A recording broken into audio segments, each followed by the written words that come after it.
I grew up in the suburbs. I grew up in the suburbs, but not in a neighborhood. And you wouldn't think that would make much of a difference until you get to school and you realize that all the kids in the neighborhoods had their own games, their own rules, their own pecking order.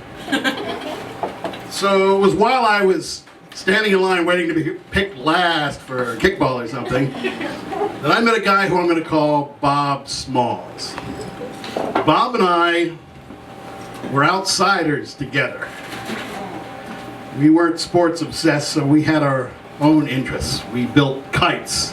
We flew kites for days. We built a sled run that was a half a mile long down off this hill and across all these sports fields and down into a creek. It was amazing.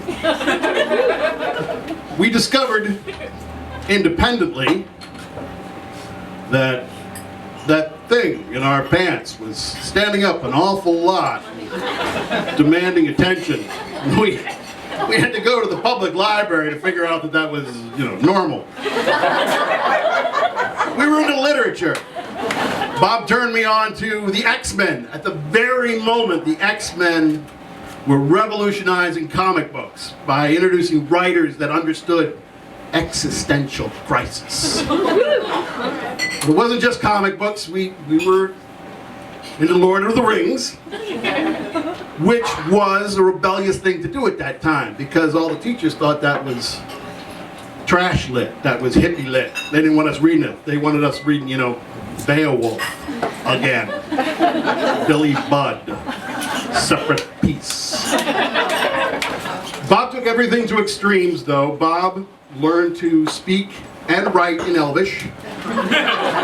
He was the first cosplayer I had ever heard of. He made a Gandalf the White costume, white hair, white beard, white staff, white robes. We were the first generation of Dungeons and Dragons players. So we were not just nerds, we were proto-nerds. We were nerds before it was cool. We were nerds when it would get your ass kicked. We did what nerds did. We went to see, some space movie nobody had ever heard of in the summer of 1977. And two of us sitting alone in this theater watched Star Wars change the whole world. We discovered a lot together. We discovered that his mother would mark the labels on her liquor bottles with a little notch on the label.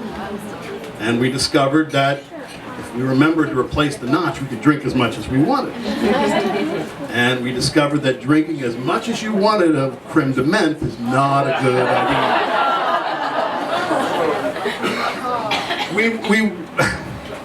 We were not athletic. We weren't athletes, but we had school spirit. We had, our school had two rivals. One was East High and one was St. Margaret Mary. One night we went over to East High and picked the lock on the sign in front of the school and changed the inspirational quote to read, "All in all, you're just a brick in the wall." It stayed like that for 2 weeks, either because nobody noticed or that they approved of the sentiment. For the St. Margaret Mary basketball game, we repurposed his Gandalf costume as a God costume. We got a friend to join us, and God, Jesus, and the Holy Ghost walked to center court at the tip-off, blessed the referee, and then very ostentatiously turned and walked to our side of the gymnasium. I'm not Catholic, but I was under the impression at the time that priests weren't supposed to scream at children. And I had never seen a priest, and I had never seen a human being with a face that color before. Bob, in his dungeon master fashion, very calmly explained to the priest that he was just a first-level cleric speaking to 3 45th level deities and would need to roll at least 3 20s on a 20-sided die to get our attention.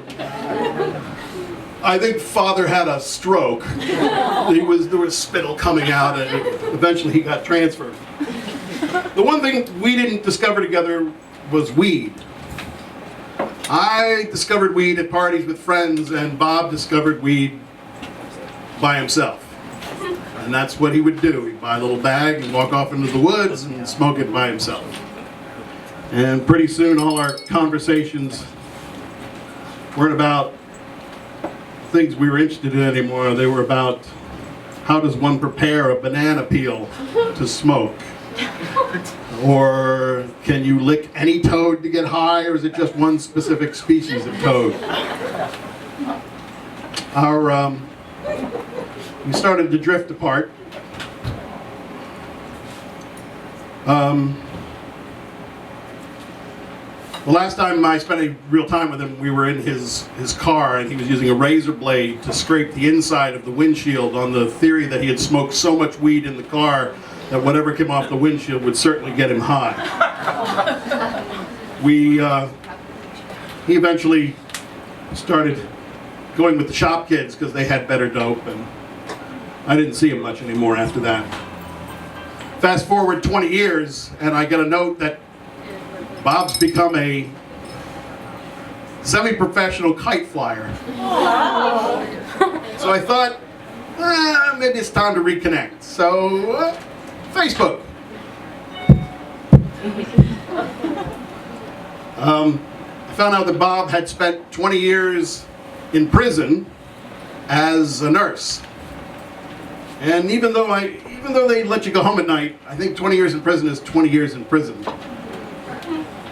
Bob and I don't see eye to eye on much, and I'm willing to admit, uncomfortably to you all since we're all so close now, that I'm one of those assholes that likes to argue politics on Facebook. And I learned from Bob that as a liberal, I'm responsible for the moral, economic, and spiritual decay of the country, and then I need to stop taking orders from my Muslim Kenyan overlord in the White House. It was when he said that I was using the deaths of the children in Sandy Hook to steal weapons from law-abiding citizens that I finally unfriended him. And I can't help but think back and wonder, maybe if I had been a better friend, or a better person, or done something differently, maybe I wouldn't have lost him to Fox News.